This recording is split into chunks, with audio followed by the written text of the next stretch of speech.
Hello, welcome back to my channel. Today I'll be going through what I like and dislike about the Ricoh GR3X after 1 year of use, and 11,000 shots later.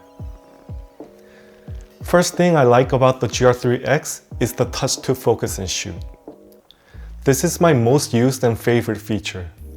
It is really intuitive and easy. You just touch where you want to focus and it will take a shot. This is almost like manual focusing because with this feature, you can compose directly however you want and you can take a shot. Whereas with autofocus cameras, sometimes you need to focus and then recompose your shot when your subject is not so obvious or unconventional. Or if your subject is in between two foregrounds, it is difficult to get your camera to focus on your subject.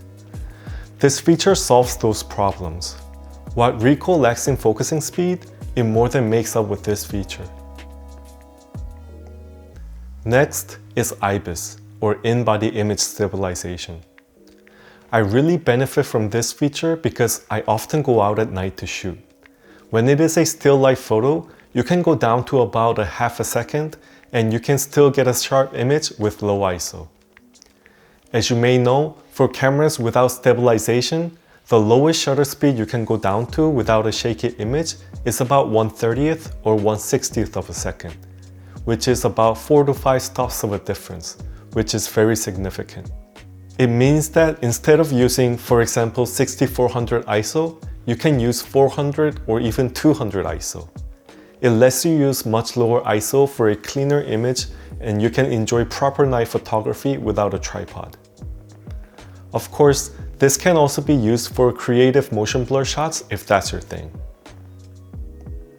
Next thing I like about this camera is that it is a true pocketable and true everyday carry camera.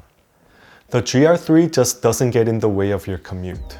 No regrets even if you brought it out with you and don't take a shot for a day because it really takes no effort to carry it around with you. Of course, there are cameras that are as small as the GR3, but those have smaller sensors.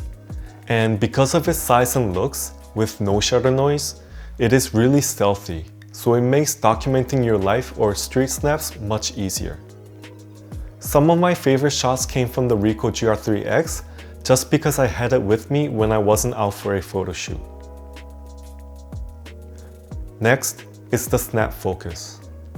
This is not only useful for a quick snap, but it is also useful when a scene has lots of subjects that can confuse your camera of where to focus. If you have your snap focus set up, you can press the shutter all the way without half pressing it, and it will focus at the snap distance. As you get used to using this, and with enough practice, you can be much quicker than any autofocus. Just set your f-stop to 8 or higher, and your hyperfocal distance will be large enough for you to nail the focus. And the LCD backscreen shows the hyperfocal distance to help you out. I like to have people as my foreground and shoot the background as my main subject. So I have the snap distance set to infinity and I can get my desired photo very quickly every single time. And with a new firmware update, there is now a snap priority mode. This will always shoot at the snap distance. Snap focusing is really useful at night too because autofocus doesn't work as quick as it does at daytime. Here is an example. When you have a shot like this, where your subject is too small to accurately touch and focus, you can use snap focus to get your shot. Or with this photo. It is nighttime, so the focusing will be very slow and the foreground is covering most of the shot. I can just press the shutter all the way to get my shot.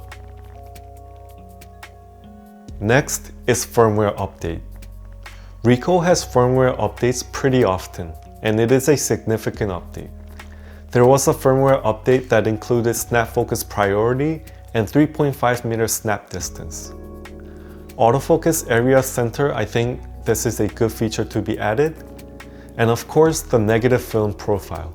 This is a game changer in my opinion because you can customize this to fit your taste, and now you have two color options in positive film and negative film profile. And if you look up Ricoh film recipes online, you can find some great ones you can try out for a quicker final image with JPEG. Next is highlight metering. This is really useful for not blowing out the highlights. More important if you're shooting JPEGs because it's harder to retrieve data with JPEGs opposed to RAW files. Just set this feature on and maybe overexpose by just a little bit because sometimes it can make your shadows too dark, and in that case, bringing back those shadow details might result in introducing noise. So if you're overexposed by just a little bit, you will never blow out your highlights and you can retrieve your shadow details no problem. If you are into photography with very contrasty highlights and shadows, then this feature will really help you get those types of images. Next is that it shoots without SD card. This is a lifesaver. Sometimes you forget to load the SD card back to your camera. I have done this once on my Christmas photo shoot.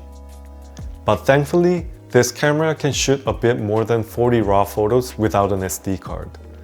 I really benefited from this feature. So even if you forget your SD card, you can have a film photography challenge because 40 shots is like a roll of film. If you're shooting at daytime and don't need RAW files, then you can get a lot more than 40 shots. Next is the battery. I saw lots of reviews on GR3x myself, and many of them mentioned the battery, mostly complaints about the battery life. But I really don't have a complaint. I found that from how I use it, quick snaps here and there and turning it off, it lasts more than 300 shots. I rarely need a second battery unless I'm on a vacation shooting more than usual. I usually go out on rainy days for 2 hours of photo shoot, and I rarely need a second battery. In my 1 year of using this camera, excluding my vacation days, I maybe needed my second battery about 3 times. So yes, do get a second battery because you will definitely need it one day, but I don't know if you need that third one because I have a third battery, but I never had to use it. Now that we've gone through the good part, let's go through what I'm not so crazy about.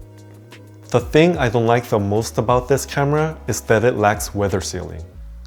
Now, I don't know if they needed to compromise the size to get it weather sealed, but I like to go on rainy days to shoot. So I'm always a bit nervous using this camera if it is pouring rain. When I was shooting in the rain, this camera gave me some glitches like the lens not retracting or the screen freezing when I turned it off. Now those glitches only happened once, but it is something to watch out for. The next thing I don't like is continuous shooting.